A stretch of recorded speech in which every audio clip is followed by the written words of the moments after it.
kwa hao walemavu. Kwa tunaomba kama mtu anapata shida basi kuwepo na research kwa kuja kumwangalia au kumpeleka pia kliniki.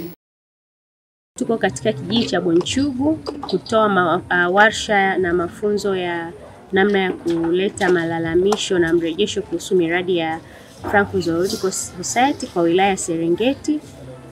Mafunzo haya yalianza na warsha ya wataalamu kutoka ofisi ya mkurugenzi wa halmashauri ya wilaya ya Serengeti, na baada ya hapo tukapeleka ndo tumeyaleta katika ngazi ya kijiji, na katika ngazi ya kijiji tutafanya hili zoezi katika vijiji 5 ambavyo ni Bonchugu, Merenga, Robanda, Bokore na Makundusi, ambavyo vitakuwa vijiji vya mfano.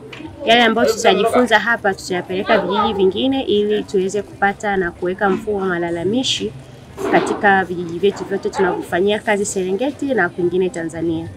Tumeanzisha mfumo wa malalamishi kwa sababu ni matakwa ya sasa na ya awali ya haki za binadamu na sheria za mazingira Tanzania, lakini pia ni mfumo ambao utatuwezesha kuwa na imani katika jamii, kujumuisha jamii na kupata mrejesho wa miradi yetu ili kuweza kuboresha na kuweza kuendelea kubuni kwa pamoja miradi ambayo itaweza kulinda haki za watu, lakini pia na kulinda mazingira na mali asili kama wanyama. Waliopata mafunzo tunategemea watawafundisha na wengine, lakini na hata sisi tutaendelea kuwafundisha wao na kuwajengea uwezo ili tuweze kufanya kazi kwa pamoja, tuweze kuweka mfumo mzuri ili tuendelee kufanya uhifadhi ambao unaleta matokeo chanya kwa jamii.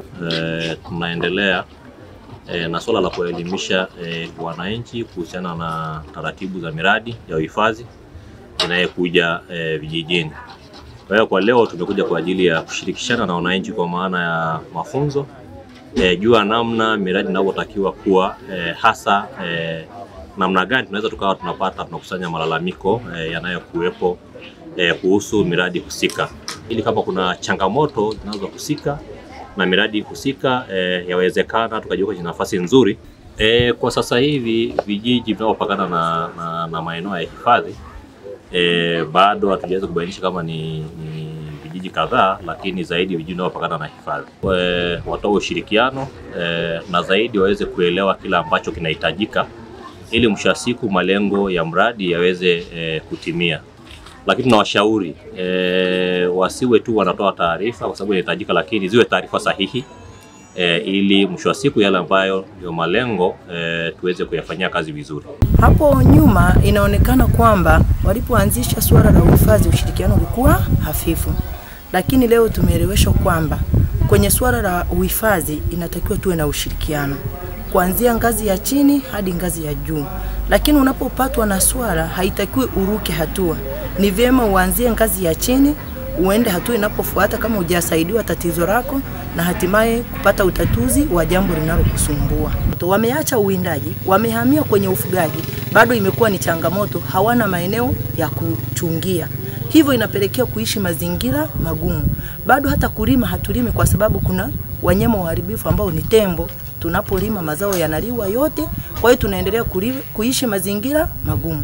Hata mababu zetu wanapelekea wakati mgumu wanapomaliza, maana walizoea nyama na maziwa, sasa havipo. Kwa hiyo maisha yao yanakuwa ni magumu, inawapelekea kuona kama uhifadhi hauna maana yoyote. Lakini kwa kizazi hichi tumeshaelewa uhifadhi una maana. Tunawaomba nyie kama wahifadhi wa Frankfurt, mtafute njia mbadala ya kukwamua kizazi hichi tulicho nacho. Mimi nimejifunza kitu ambacho nimeona kwamba endapo tukiendelea kupata elimu hii na tukaendelea kutoa hamasa, tunaweza tukapata msaada wa kuwa tunapewa hata kibali cha kuweza kuongea. Kwa sababu gani? Hata tukisimama kwenye mkutano, lolote lile utakaloliongea wewe mama, hatuwezi kusikilizwa kwa sababu wanasema huyo hana lolote la kuweza kutuambia.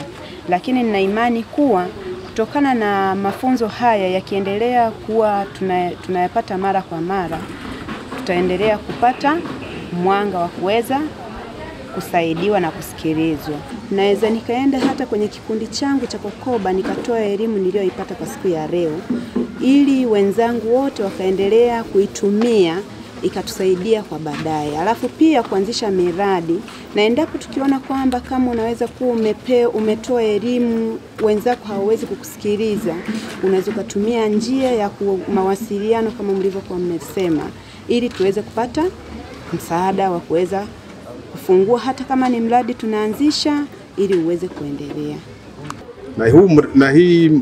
Na hili shirika la Frankfurt Zoological Society kwa kweli wananchi wanalipokea vizuri kwa sababu linawasaidia. Ambapo kuna shida za maendeleo linawapiga support. Kwa hiyo tumepokea vizuri huu mradi na hii washa ni nzuri na tunaendelea kuja itusaidie.